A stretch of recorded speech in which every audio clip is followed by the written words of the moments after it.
Since we are still dealing with growing our businesses by leveraging on our customers, let me ask you this question. Sometimes certain customers burn us out.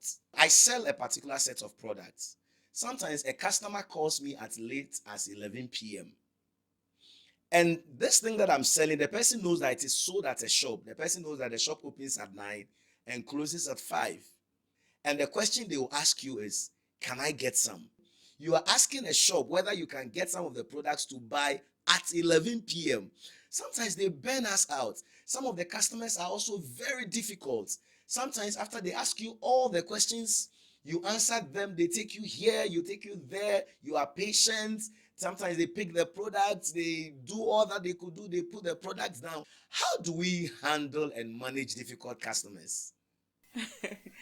There is a saying that you cannot prevent birds from flying over your head, but you can certainly prevent them from building a nest in your head. Let's use your example. Customers calling you at 11 p.m. and things. That is why most businesses, they have 2 phone numbers. One focused solely for the business and their private line. Now, the business one is the one that is displayed. That is the marketing number that everybody knows. And so you can decide that, okay, then when it is 10 p.m., I just switch that one off. And then 6 a.m. or 7 a.m. in the morning, I can put it on. Depending on the kind of business you're doing. I'm saying depending on the kind of business you're doing because remember, if you want to go international, the time zones are different. So when you think it's 11 p.m. you are sleeping, it is 3 p.m. somewhere. And so you have to know about your business very well before you go into it. You can, as per your adverts, put there that phone calls from probably 7 a.m. to 10 p.m. maybe Ghana time. So that if I'm in UK and I'm happy to call you, I'll look at Ghana time before calling you and know that around this time the phone is even off and you cannot get it. When you go to a lot of the hotels, that's how their websites are. When they close, you see that you go there and it tells you the shop is closed now. When you're also in the health business, it's very difficult to switch off because of health emergencies doesn't have time. So that one, sometimes there's nothing you can do about it. The other side of these customers asking questions and asking questions and asking questions and not buying your product. That is one of the, for want of a better word, the devils we have to handle during our business. We cannot have everything all smooth. Definitely there will be somebody who, I remember a friend of mine said she has a client who is like, he sets off from his house with the mindset that I'm coming to worry you.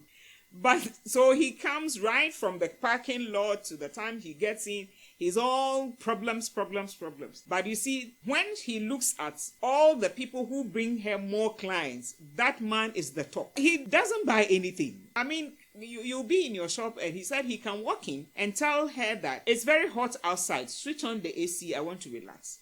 And he will sit there for about 10-15 minutes and said, okay, then see you guys, I'm going. But then you get, during the week, you get about 10 clients walking in and said, oh, he said we should come to you. So you need to, that's why it's good to build a certain relationship with your customers. Now, in as much as you want to build a strong relationship with your customers, there are some customers that whether you like it or not, you have to put them aside. Mommy, that is the part I want you to hit on.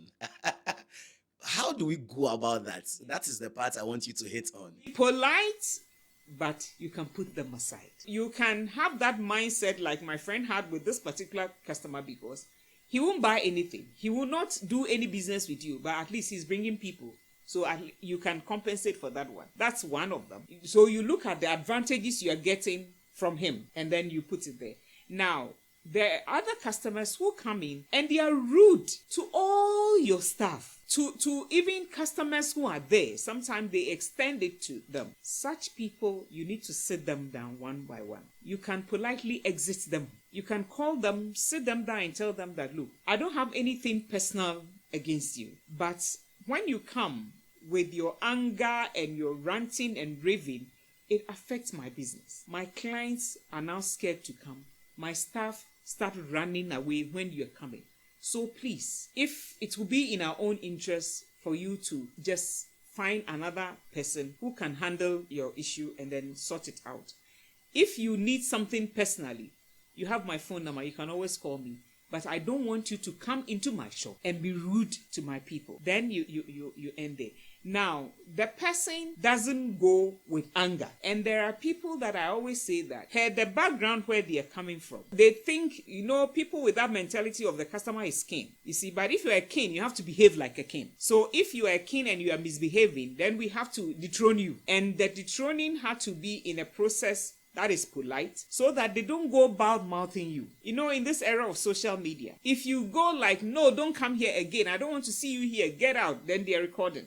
Then you become the bad person when it is put out there. So if you do it politely and nicely, that's fine. So sometimes you need to take things further, but please, please, please do it politely so that you don't become the bad person. Please do this politely so that you don't become the bad person, and it can happen.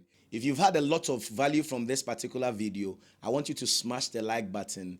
And if there's any topic or any question you have about business, about personal life, about wealth creation that you want us to address on this particular channel, I want you to drop it in the comment section so that we know which videos we should be coming your way with. And please, if you are not yet subscribed to this channel, I want to encourage you to subscribe to the channel and hit the notification button so that anytime we drop a new content, YouTube will notify you. Thank you.